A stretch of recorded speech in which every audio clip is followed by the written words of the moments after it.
Aujourd'hui, c'était la deuxième édition de Startup et Innovation Day, un événement tourné sur l'innovation, l'entrepreneuriat et l'emploi, organisé par les UT de Nantes, Airbus Développement, EDF, Nantes Métropole et Nantes Université. La raison d'être de cette journée, c'est vraiment de booster l'innovation et d'accélérer les startups, mais aussi de favoriser l'entrepreneuriat pour les étudiants et puis de faciliter la recherche d'emploi des jeunes diplômés en leur proposant un job dating avec les startups. Parmi les partenaires industriels, il y avait EDF, mais aussi Airbus Développement, qui fête cette année ses 25 ans d'existence et d'engagement au service du développement économique pour favoriser l'emploi sur les territoires. Il est normal que nous soyons ici aujourd'hui, d'une part parce que c'est un événement sur l'innovation et donc c'est l'ADN d'Airbus, mais aussi parce que 30 startups accompagnées par Airbus sont présentes sur cet événement. On accompagne, alors c'est très variable d'une année à l'autre, mais c'est entre 60 et 150 entreprises en France. Et dans les Pays de la Loire, vous voyez, on est sur 6 régions, donc c'est un sixième de ça.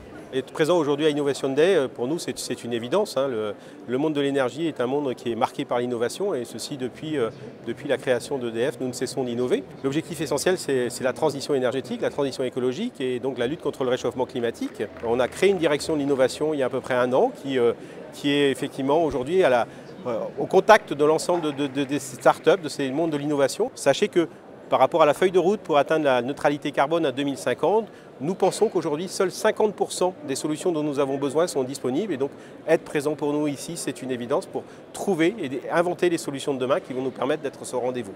Au cours de la matinée, nous avons remis 15 prix à 2 000 € et un prix à 10 000 €. Et parmi les lauréats, il y a la société HealthCheck qui travaille dans le champ de la santé du futur et la société Mobilis qui est sur le champ du handicap.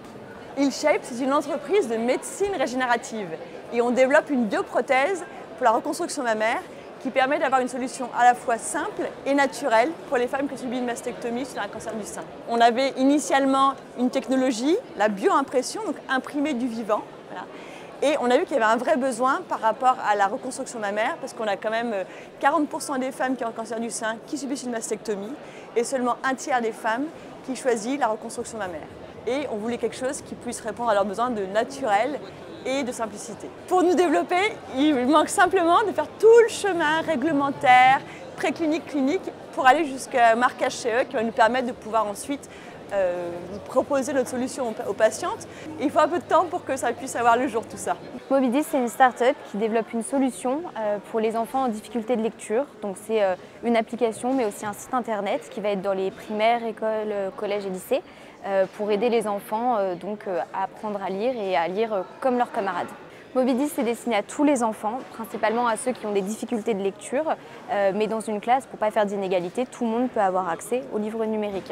Il y a juste qu'en fonction de la difficulté de l'élève, il pourra utiliser notre toolbar numérique pour adapter du coup nos outils en fonction de ses besoins. Ce matin, il y avait aussi un job dating organisé par les entreprises s'engagent, donc un job dating pour booster l'emploi dans les startups. Et nous avions mobilisé à la fois des jeunes diplômés, mais aussi des étudiants en recherche de stage et d'alternance. En fait, le mois d'octobre est le mois des engagements pour les entreprises et donc cela faisait partie de ce programme. Au vu de la réussite de Startup et Innovation Day, nous vous donnons rendez-vous l'année prochaine pour une nouvelle édition avec toujours plus de concentré en matière d'entrepreneuriat, innovation et emploi.